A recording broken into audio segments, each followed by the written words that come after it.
పటాన్చెరు నియోజకవర్గం పరిధిలోని తెల్లాపూర్లో కార్మికుల వేతనాల పెంపు నిర్ణయంపై కాంగ్రెస్ నాయకులు హర్షం వ్యక్తం చేశారు. జీహెచ్ఎంసీ పటాన్చెరు సర్కిల్ తెల్లాపూర్ కార్యాలయం వద్ద తెల్లాపూర్ కాంగ్రెస్ డివిజన్ అధ్యక్షులు చిలకమర్రి ప్రభాకర్ రెడ్డి ఆధ్వర్యంలో ముఖ్యమంత్రి యనమల రేవంత్ రెడ్డి చిత్రపటానికి పాలాభిషేకం నిర్వహించారు.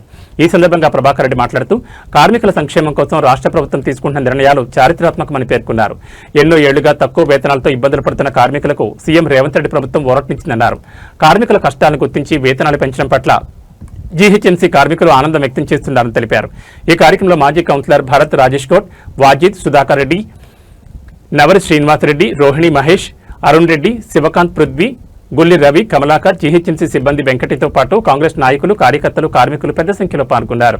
10 సంవత్సరాలైనా కూడా మాకు జీతాలు పెరగలేదు, సబ్బులు కానీ ఏది కానీ ఇవ్వలేదు. మొన్న మేడే రోజు మేము అనుకున్న విధంగా సీఎం గారు చేసినందుకు మా కార్మిక సంఘాల నుంచి అందరి తరపున మేము ధన్యవాదాలు చెప్తున్నాము.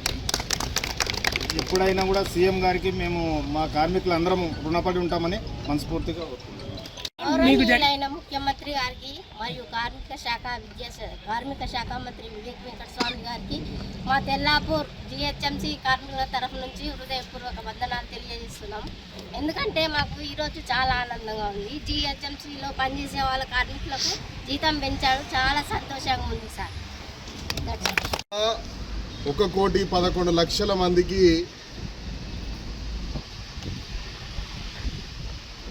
జీత వేతనాలు పెంచినటువంటి ముఖ్యమంత్రి రేవంత్ రెడ్డి గారికి, అదేవిధంగా వివేక్ వెంకటస్వామి గారికి నా హృదయపూర్వక ధన్యవాదాలు.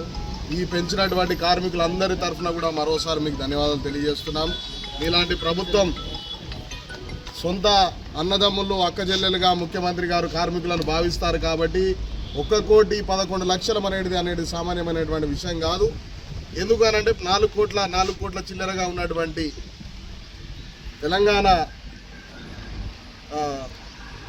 సంఖ్య 4 కోట్ల మంది ఉంటే జనసంఖ్య ఉంటే అందులోపల నుంచి 1,11,00,000 మందికి జీతాలు పెంచేటువంటి ప్రక్రియ నెలకొంది కదా. అంటే క్వార్టర్ ఆఫ్ ది తెలంగాణకు మేలు చేసేటువంటి ప్రయత్నం చేస్తారు. ఈరోజు రీసెంట్గానే మౌడి తెలంగాణ వచ్చినప్పుడు డీజిల్ వాడొద్దు, బంగారం వాడొద్దు అని చెప్పేటువంటి పరిస్థితి ఉన్నది. రాబోయే రోజులలో కూరగాయలు కూడా వాడొద్దు అని చెప్తాడు అనేటువంటి ఉద్దేశంతోనే నిత్యావసరాలకు ఇబ్బంది కలగొద్దు, నా కార్మికులు 3 పూటలా తిని హాయిగా పిల్లల్ని సాగేటువంటి పరిస్థితి నెలకొల్పాలని రేవంత్ రెడ్డి గారు తీసుకున్నటువంటి నిర్ణయానికి మా తరఫు నుంచి, కార్మికుల తరఫు నుంచి పూర్తి. ఈరోజు తెలంగాణ రాష్ట్ర ముఖ్యమంత్రి వర్యులు గౌరవనీయులు శ్రీ యనమల రేవంత్ రెడ్డి గారి నాయకత్వంలో మరి కార్మికులకు, అంతేకాకుండా మరి కార్మిక శాఖ మంత్రి వివేక్ గారి ఆధ్వర్యంలో మరి జీహెచ్ఎంసీ మున్సిపల్ కార్మికులకు ముఖ్యంగా వాళ్ళ వేతనాలను సవరించడం జరిగింది. ఈ రాష్ట్రంలో ఉన్న మరి ఎన్నో సంవత్సరాల నుంచి, గత 10 సంవత్సరాల నుంచి, మరి గతంలో బీఆర్ఎస్ ప్రభుత్వం 10 సంవత్సరాలు పాలన చేసి కూడా ఏ రోజు కూడా కార్మికుల పక్షాన పట్టించుకున్న పాపాన పోలేదు. మరి ఇప్పుడు రేవంత్ రెడ్డి గారు వచ్చిన తర్వాత మరి ఈ రాష్ట్రంలో మరి లో బడ్జెట్ ఉన్నప్పటికీ కూడా మరి కార్మికులు వాళ్ళు బతుకుదెరువును చూసి మరి పట్టణ ప్రాంతంలో నివసిస్తున్న కార్మికులకు వాళ్ళకి ఇచ్చే వేతనము సరిపోవట్లేదు. వారు కనీసము ఇంట్లో కిరాయిలు కానీ, ఇంట్లో మరి సరుకులు కానీ వాళ్ళకి వచ్చే జీతం సరిపోతలేదనే ఉద్దేశంతో మరి ముఖ్యమంత్రి గారు మరి వారిని దూరదృష్టంతో ఆలోచన చేసి ఇవాళ 3 పట్టణ మరి గ్రామీణ నగర దృష్టిని పెట్టుకొని మరి అక్కడున్న కార్మికులను మరి వారి ఏమంటారు మరి స్కిల్, అన్స్కిల్, సెమీ స్కిల్గా విభజించి వాళ్ళకు వేతనాలు పెంచడం జరిగింది. మరి ఈరోజు కార్మికుల మరి వాళ్ళ ముఖాల్లో ఎంతో ఆనందం కనిపిస్తుంది. ఎందుకంటే ఎన్నో సంవత్సరాల నుంచి తక్కువ జీతానికి వాళ్ళు కార్మికులు పనిచేయలేని పరిస్థితి, వాళ్ళకి ఇంట్లో గడవలేని పరిస్థితి మనం అందరం గమనించాం.